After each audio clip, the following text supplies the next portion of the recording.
Allah Maha Kuasa kan? Bisa nggak Allah Maha Kuasa ini tidak menjadi apapun makhluk, tidak menjadi manusia? Ya pastilah. Ibaratnya gini, mungkin kan berada jawab. Kan pilihannya bisa atau tidak? Ya kan? Sekali lagi Ustaz. Sekali lagi Ustaz Alif, biar kita nalar gitu. Sekali lagi pertanyaannya ya. Ini makanya berlaku dong pertanyaan saya juga ya.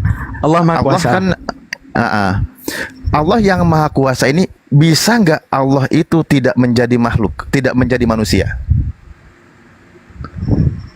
Itu takluknya kepada bentuk apa gimana? Jauhar faradnya bagaimana? Saya pertanyaannya sederhana. Jangan kayak Oten. Sebagaimana tadi pertanyaan, bisa nggak sangholik menjadi sesuatu, menjadi benda? Kan jawabannya bisa, cuman tergantung mau atau tidak, kan gitu. Saya pakai istilah sederhana ya. Oke. Nah, ketika tadi pertanyaannya bisa, kan gitu, jawabannya kan bisa tadi. Nah, sekarang saya punya pertanyaan. Allah yang Maha Kuasa ini, bisa nggak Allah itu tidak menjadi makhluk? Ya memang seharusnya nggak jadi makhluk. Memang seharusnya. Cuman gini, Ya sudah. Yang membentur kepala teman, contoh gini, di balik pertanyaan tersebut, Tuhan yang tidak takluk kepada tidak takluk kepada bentuk, tidak perlu kepada jihad arah kan? Wa yastahilu tiddu sifati bihi kal kauni al jihati kan itu. Tiba-tiba muncul pertanyaan, jadi apapun. Menunjukkan apa? Ini apapun dalam takluknya sebagai bentuk, apapun dalam takluknya sebagai jirim, takluknya sebagai berdiri di jihad arah apa gimana?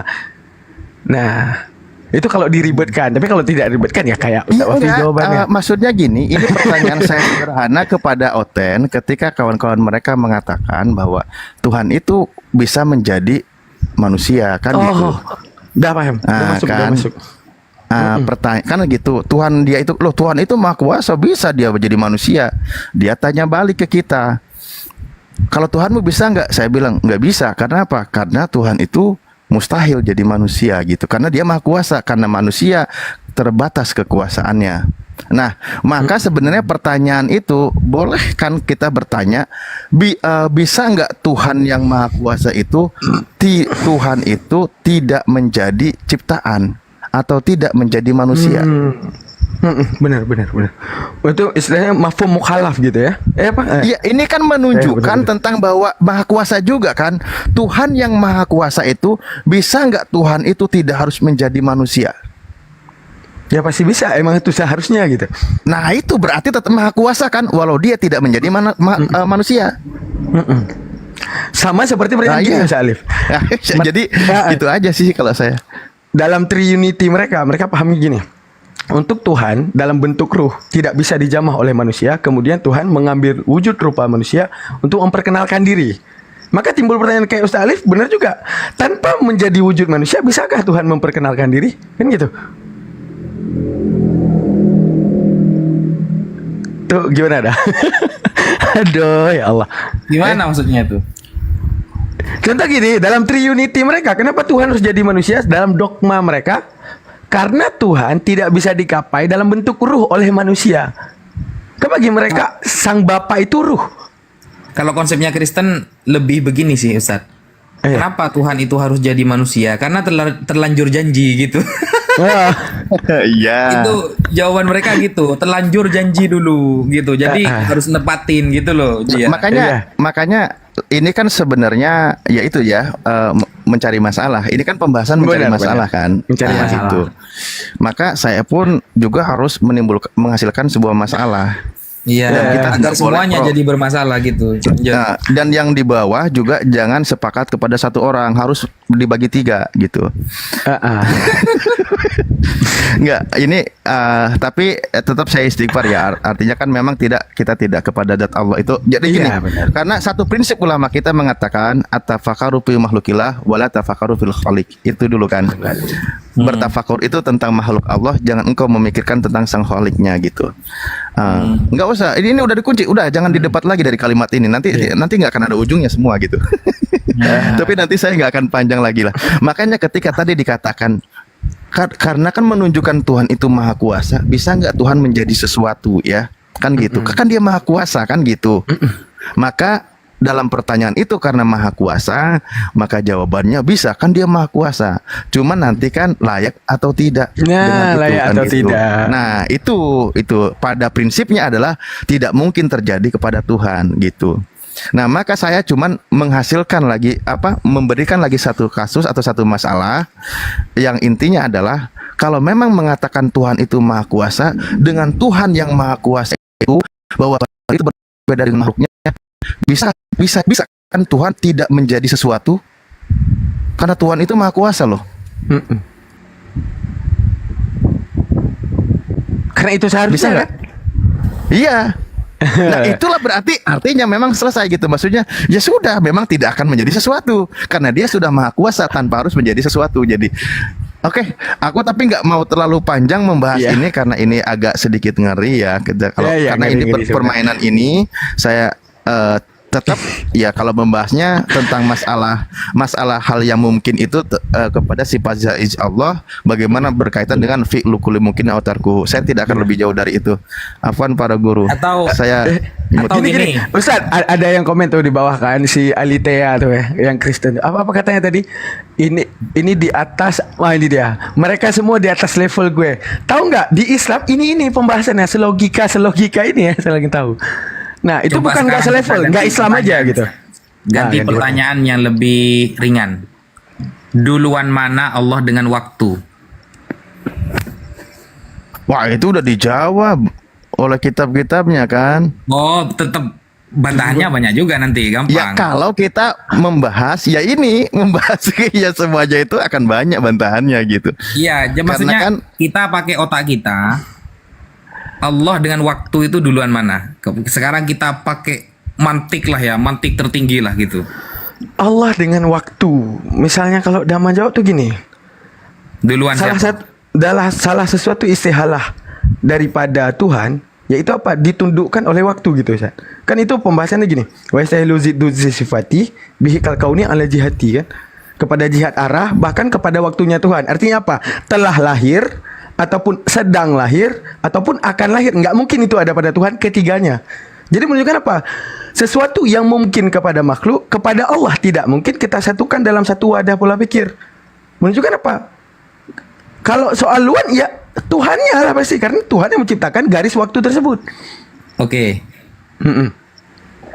Kalau ini sebenarnya ada dua pertanyaan. Begini, saya kasih pertanyaan yang ringan dulu. Al-Quran itu kalamullah kan?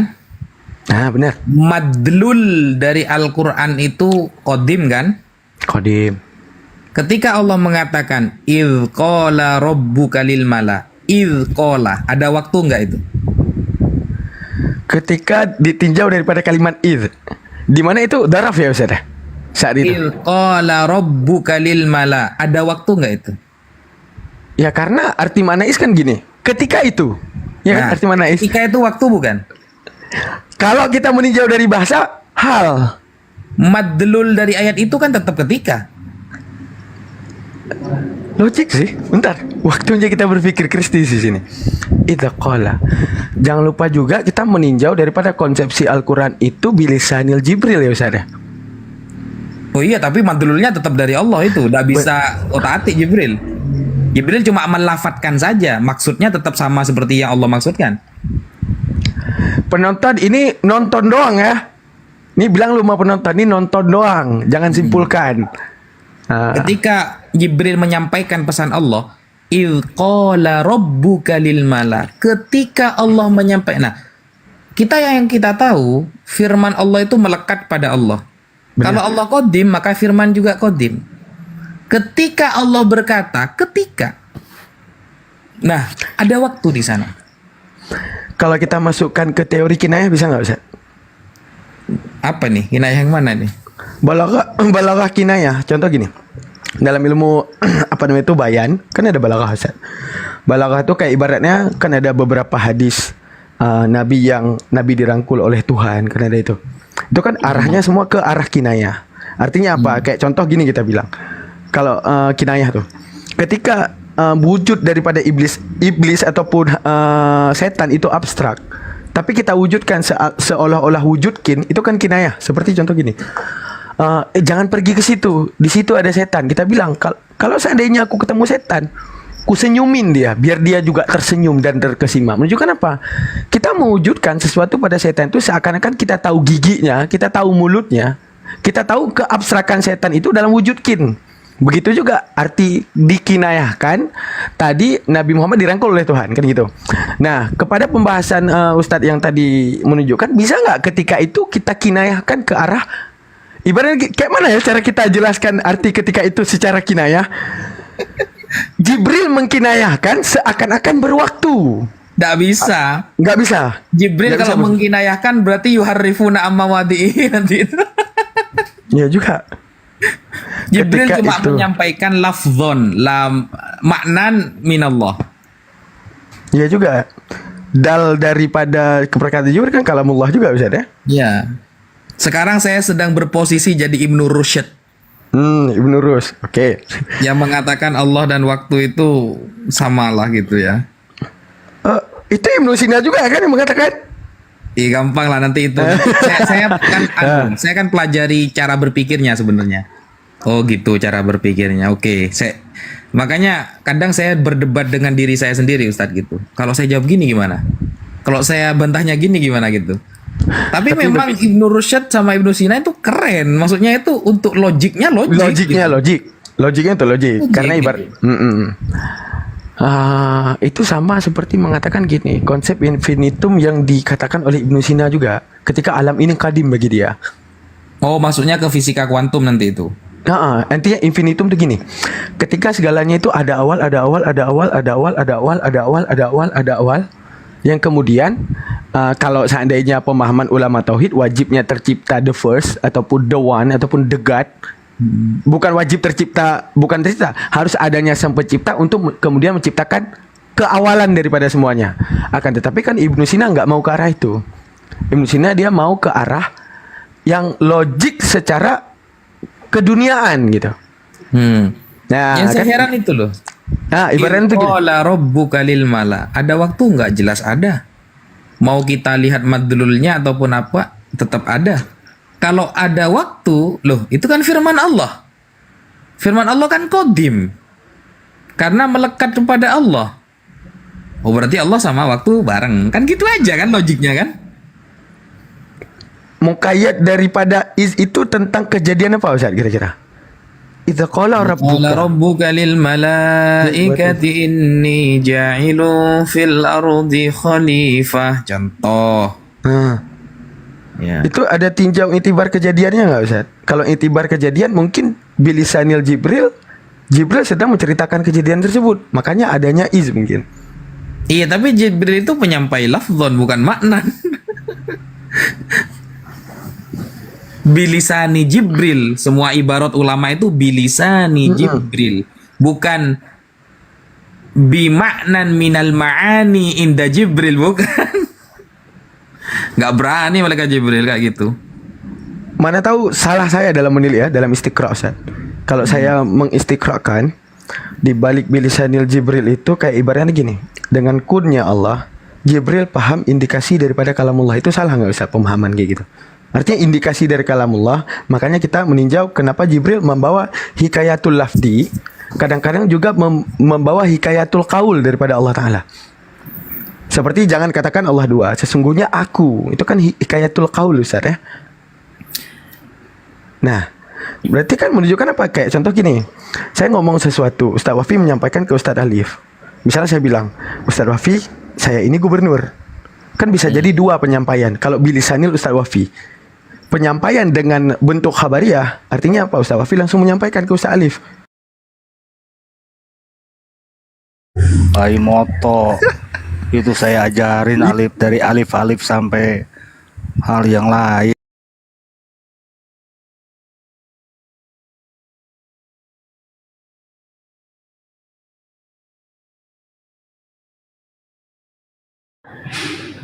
Ya udah Bobo. Karena dia daripada mereka bersuami. Oh my God, Tuhan apa ini? Tuhan ngajari begini. Ini ajaran bejat. Tuhan ngajari tak usah belaki nanti banyak anak. Justru nggak belaki akan punya banyak anak. Oh my God. Betul abang bilang suruh pakai pikiran. Makanya pakai pikiran itu kami pakai.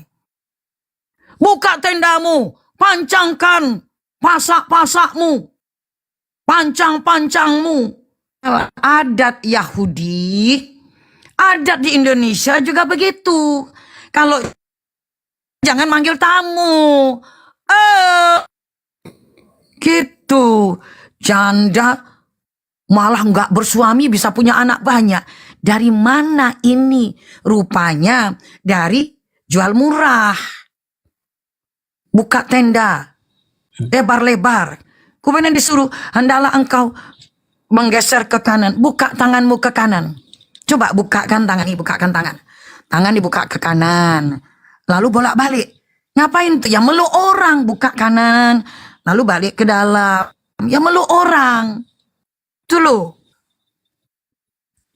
Sinkron juga Om ya sama yang ini ya. Wahyu 19:7 ini. Iya. Oh ini mending satu orang pengantennya. Oh ini banyak. 3.600.000. Waduh. 360 juta. Kalau besok pagi. Kiamat. Na'udzubillah min dzalik. Masa Tuhan pesta pora dikelilingi berapa juta, berapa ratus juta orang mandul. Kalau kiamatnya, insya Allah, subhanallah, Allahu Akbar. 1000 tahun lagi. Wah, berapa miliar Tuhan bersenang-senang dengan perempuan yang dikawininya. Oh my God. Apa ini? Mending Wahyu ini satu pengantin.